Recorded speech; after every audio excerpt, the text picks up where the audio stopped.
Welcome to the channel everyone. I hope all of you are doing well. And how is the vacation going on? Just let me know in the comment section. Take care of yourself as it is a summer time.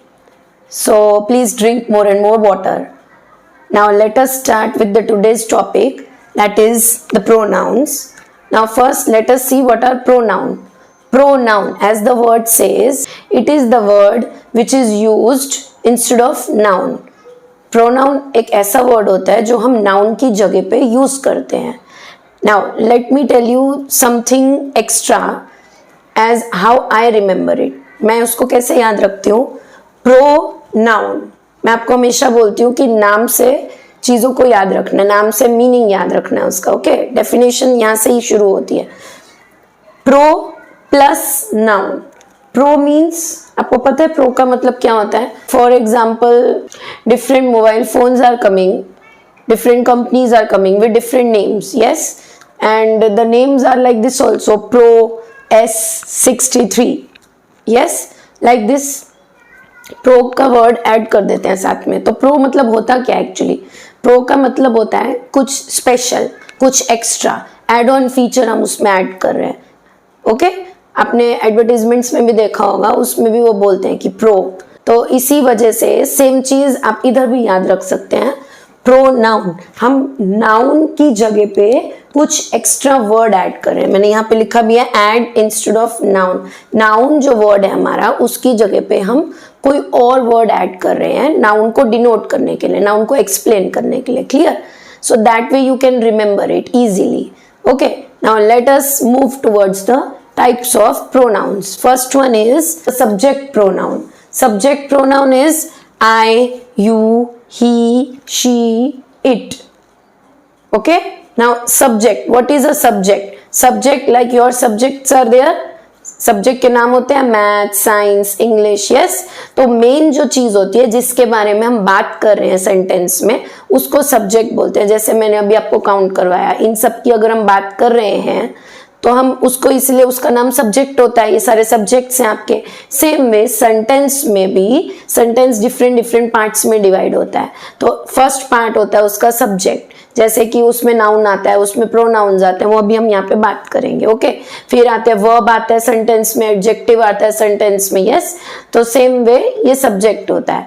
तो starting में हमेशा subject starting में आता है, क्योंकि हम उस चीज की, उस पर्सन की, उस थिंग की बात कर रहे हैं, इसीलिए वो हमेशा स्टार्टिंग में आता है. और नेक्स्ट वन होता है ऑब्जेक्ट. पहले हम दोनों की डेफिनेशन समझ लेते हैं, उसके बाद हम मूव करेंगे सेंटेंस पे. मैं वहां से आपको क्लियरली समझा दूंगी.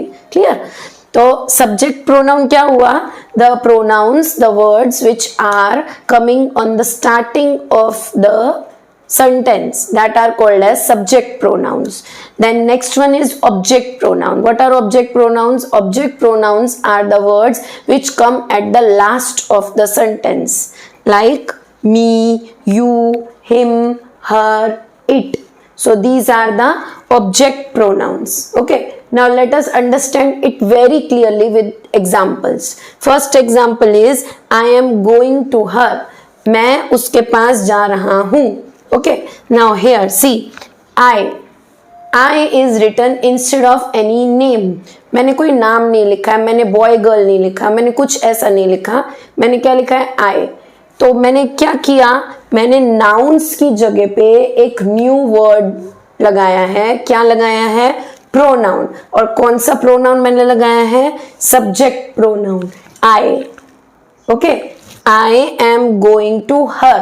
तो ये सब्जेक्ट हो गया. मैंने आपको बताया स्टार्टिंग में आता है, जिसकी बात हो रही है. किसकी बात हो रही है? मेरी बात हो रही है. मैं कहाँ जा रही हूँ? मैं उसके पास जा रही हूँ. और यहाँ लास्ट में आता है ऑब्जेक्ट, जो मैंने आपको बताया. तो यहाँ लास्ट में हर की बात हो रही है. ओके, तो ये ऑब्जेक्ट प्रोनाउन है. अब यहाँ पे मैंने किसी स्पेसिफिकली पर्सन का नाम नहीं लिखा है, किसी स्पेसिफिकली पर्सन या प्लेस को या किसी चीज को डिनोट नहीं किया है. मैंने इंस्टेड ऑफ राइटिंग नाउन मैंने यूज किया है pronoun. Clear? Let's move to next. It will be hanging on मी.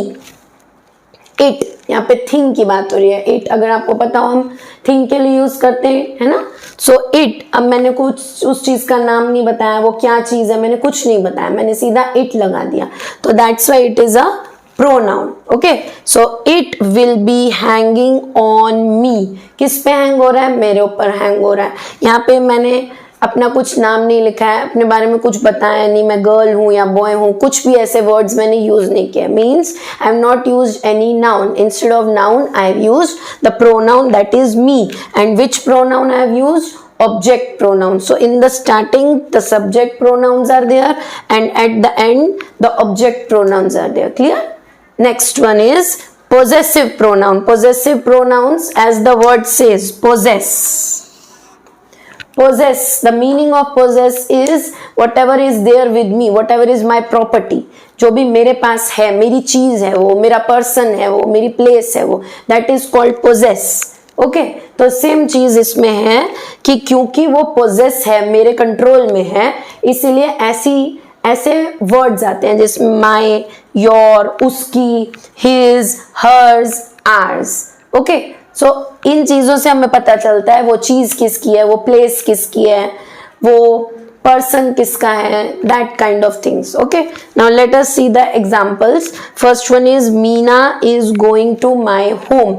मीना मेरे होम पे, मेरे घर पे जा रही है. वो किसके घर पे जा रही है? मेरे घर पे. अब मैंने यहाँ पे अपना नाम नहीं लिखा या किसी और के बारे में कुछ नहीं बताया, तो I am not use noun, I have use the word pronoun over here, that is my. Which pronoun I have used? I have used possessive pronoun. मेरा घर.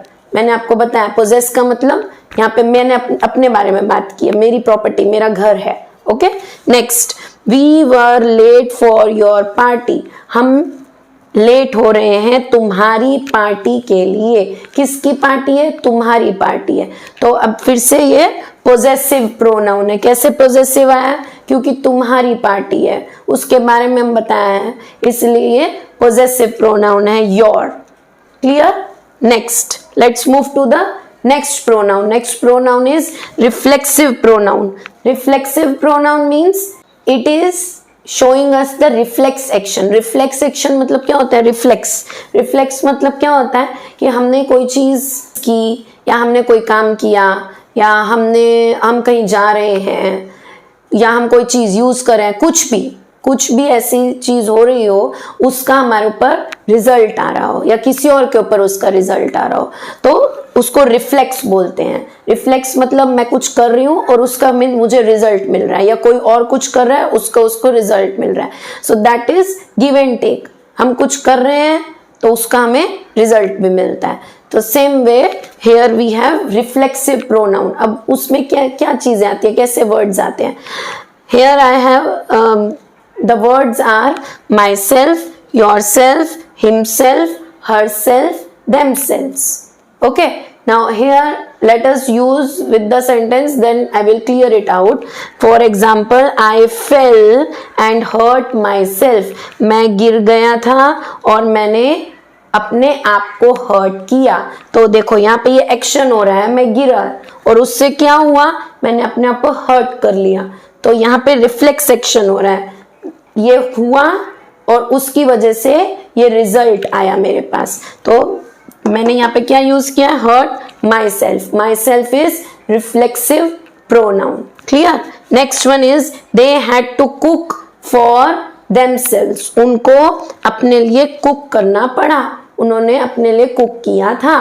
ओके, तो अभी यहाँ पे themselves, उन्होंने अपने लिए कुक किया था, तो वो कुक कर रहे हैं, किसके लिए कुक कर रहे हैं? अपने लिए. तो ये भी रिफ्लेक्सिव प्रोनाउन है. Okay, themselves is the reflexive pronoun. Clear? So these kind of words will come under reflexive pronoun. Now here you have to remember one more thing in this pronoun, as I have written. See, myself, yourself, himself, herself, all of them are singular pronouns. That's why we have not put es या s. हमने es और s नहीं लगाया words में. पर देखो यहाँ पे themselves में हमने क्या किया है?